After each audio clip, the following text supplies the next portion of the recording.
The profound bond between a parent and a child is universally cherished, isn't it? However, with narcissistic parents, the fabric of this relationship is tainted by motives beyond affection. Narcissists are driven by image, they are driven by how they're seen in public. So, the need to look good, to uphold a favorable public image, leads to a complex and a damaging relationship with their children. They use their children like trophies, accessories, and objects, but never truly connect with them. They do not see their children as individuals with a separate personality who have the right to grow, to expand, and to explore the world on their terms. Absolutely not. They see their children as possessions that they are allowed to own and to use in whatever way they think they can. Let's talk more about this in today's episode. Hi, I am Danish, a narcissistic abuse recovery professional.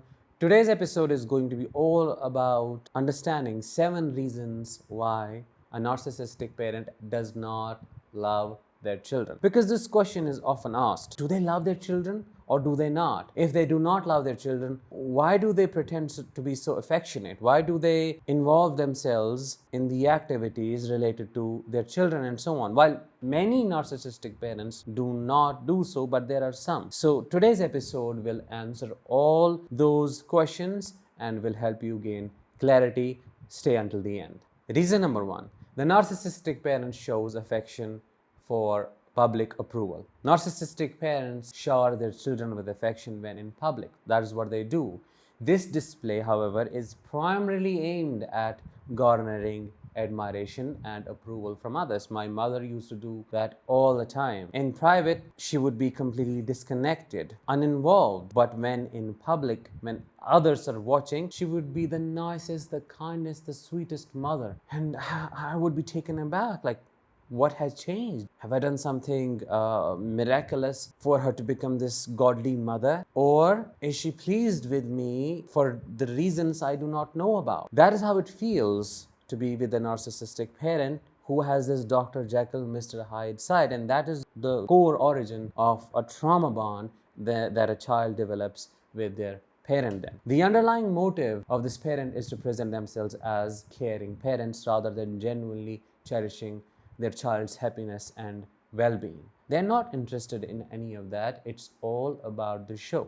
Reason number 2, idealization of the toddler stage. They idealize you when you are very young. Narcissists favor the toddler stage in their children's lives, as this is when they receive abundant attention and compliments from others regarding their child. The focus on the parent's role at this stage rather than the child's development results in an affection that is shallow and self-serving. When you are a toddler, you can't talk.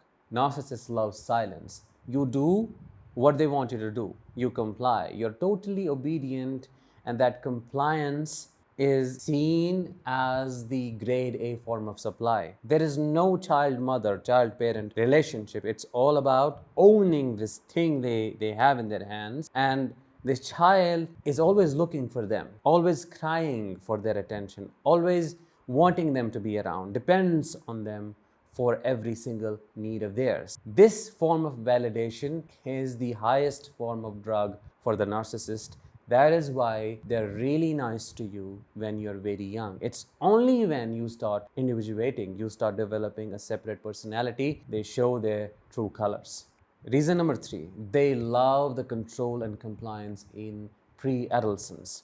Adding to what I just said, as children grow, especially between the ages of 3 and 15, they're less likely to question authority, aren't they? This is a phase when the narcissistic parent finds it easier to mold you according to their image, which may be mistaken for fondness, but is more about control and compliance. They choose what you study, they choose a school you go to, they choose your friends. Everything is shaped by them. You do not have an identity of yours. You just become an extension of theirs. And if you try to express your individuality, your separateness, your differences in any way, differences from them, differences that make you a completely unique individual, you are seen as a trouble, and the alarm goes off in their head, and the attack begins. Reason number 4, their love is very conditional. A characteristic trait in the relationship between a narcissistic parent and their children is the conditionality of affection, because a parent is supposed to show unconditional positive regard towards their children, which doesn't mean unconditional enabling, of course not. It just means accepting the child for who they are, for what they are. But love of a narcissistic parent is very conditional. It is transactional. It is performance based. You are only then seen as deserving of their love. That is when you get their attention, positive attention.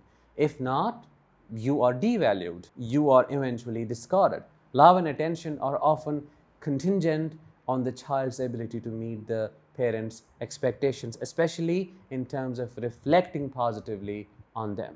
Number 5, they utilize children as leverage. A narcissistic parent uses their children as pawns to manipulate situations or individuals. Children are placed in the center of adult issues. They become the therapists, they become the mediators, they become the one who carry the burden they do not have the capacity to carry. They become the one who resolve conflicts when they do not have any skills or capabilities to do so. They may use you as a pawn against the other parent, and the other parent may be a narcissist as well. Then you are trapped in a hell because you do not have anyone. They may use you to punish the other parent if they are the sane one. And in most of the cases, you do not know you are being used. You wake up, but later down the line when the damage has already been done. They use you to gain the upper hand over the situation. They use you to display to public.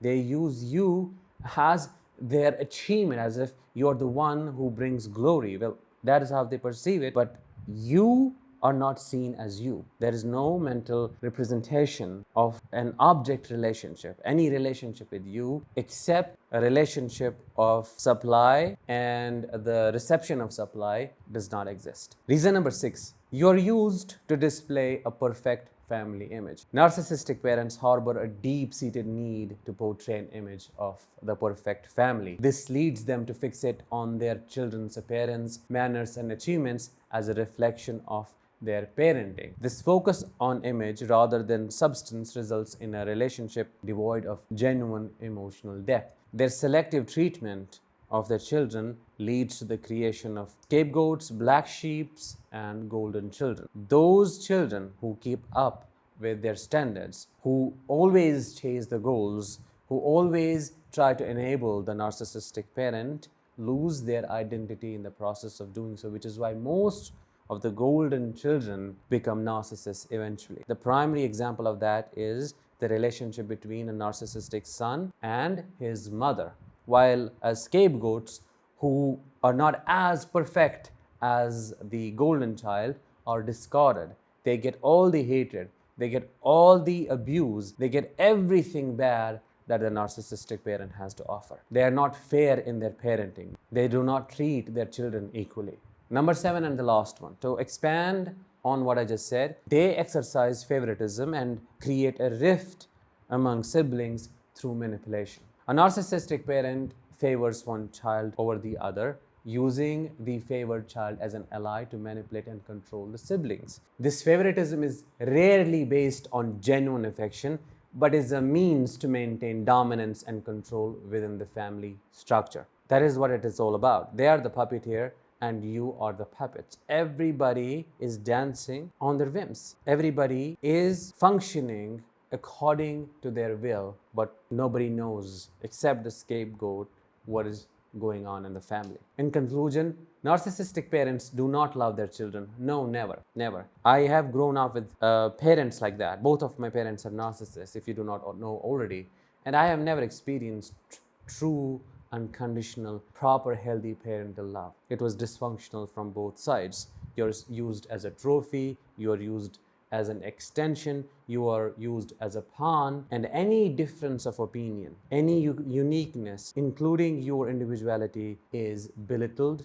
You're humiliated for that, and they attack your growing and developing identity until they erase it or suppress it. That was it for today's episode. I hope you found it insightful. Let me know what your thoughts are after listening to this episode. in the comments below, share it with others, and I'll talk with you in the next one. Until then, let the healing begin and continue.